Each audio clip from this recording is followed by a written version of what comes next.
Second World War, it's extended its reach around the world in ways I don't have to describe, but it was always killing someone else.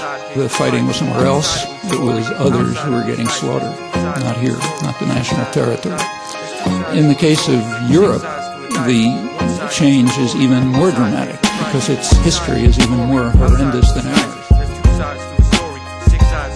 Now let me think about it as I feel released in the zone. I had no choice to have no choices, so just leave me alone. I'm in some cold type of temperature and can't release the feeling on my own through a cold world where the heat is all I'm feeling. Digging deep to look beyond. You know we can't fall to the government with crooked people running it. That's how we all discovered it. Just look at the facts. Shit, I know a couple people that's going through some hard times. An outcome could be lethal, doing time just to live. But I guess that's how it goes. Gotta bite my fucking tongue as this intensity grows. Now I never got around to the suicide note, but I had to cope and deal till the end of my rope and get my mind straight through a whole nother mind state. Took some time to visualize, but now I got my mind made. Nevertheless, it's a historic event because there was a change.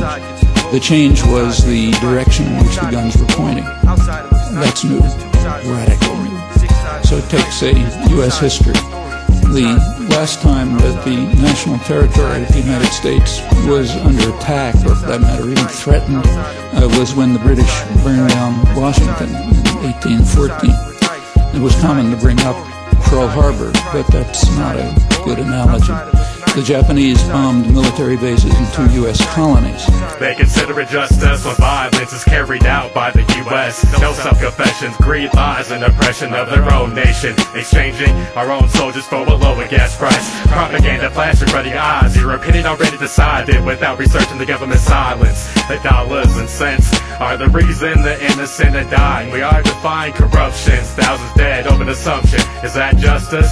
Nah, it's just us with the government looking down at us, suffering, collapsing under the radar. Unemployment, economic freedoms with the release in the statements. Complacent, we are as a society that only sees death in our own territory.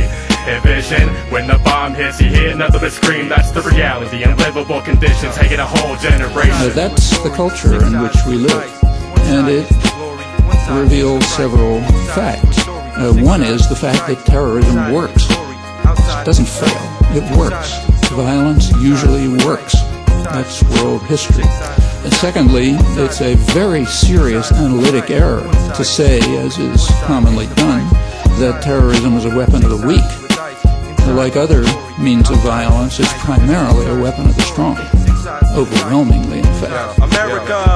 We gradually bounce sides, the savagely pounce tribe. While casualty counts rise, we casually count lives. Tragedy mounts high, till families shout wide. Calamities outrise, down flights falling out south skies. We getting downsized, fired and made broke. Still upsides, the fries, the shake and the coke. I'm making a toast to taking your vote, for shaking the boat and breaking the choke around the veins in your throat that the government got. Cause they can run up in your spot, claiming terrorist plot, but I'm embarrassed, not shocked. America loves its fast deduction.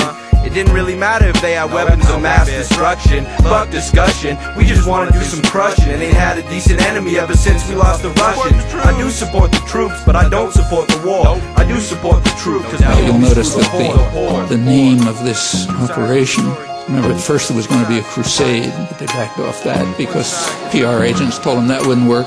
And then it was going to be infinite justice, but the PR agents said, wait a minute, you're sounding like your divinity, so that wouldn't work.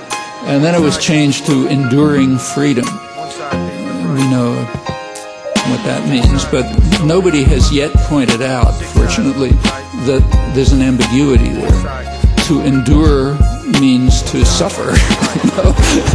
And there are plenty of other people around the world who have endured what we call freedom. Again, fortunately, we have a very well-behaved, educated class, so nobody has...